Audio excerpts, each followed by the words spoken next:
Greetings. I don't know who you are yet, but my understanding is that you're running for a political office of some sort or you're involved in a political campaign in Brazil.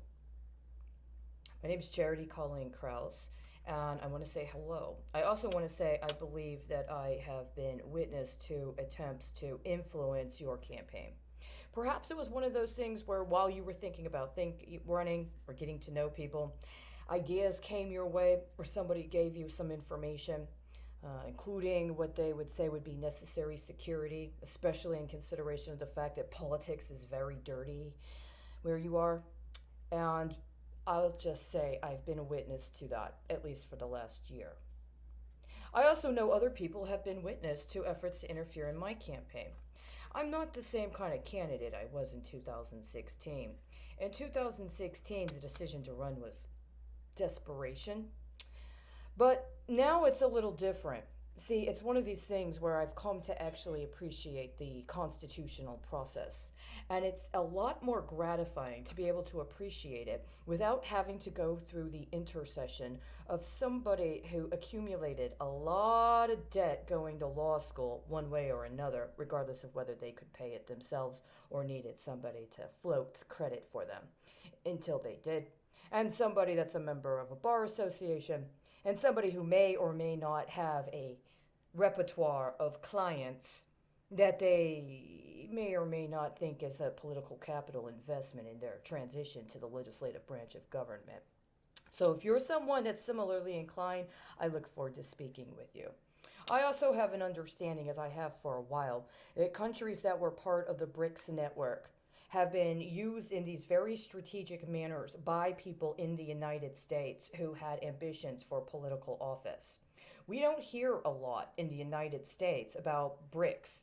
And the last time I tried to look for publicly accessible information in English, the official BRICS organization stopped putting out public information about BRICS. But I know that there was a long term commitment for a global infrastructure bank that was made by the BRICS country. And at the time, it was announced that they were going to put a certain percentage of their national income or their national budget per country into a fund that was meant to be sat on for a while before they determined what the priorities were going to be for that investment. I would be very disappointed to think that manipulations on a global scale have attempted to unduly influence those infrastructure developments to be things that would promote vice, licentiousness, destabilization, actual harm to people, or an attempt to legitimize previously illicit economies like the narcotics trade or what they call the sex trade, but which I call prostitution and sexual exploitation, as it is legally defined.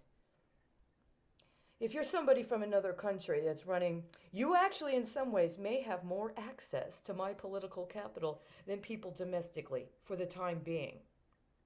And I may or may not bear a witness to things that are coming up in your campaign as well.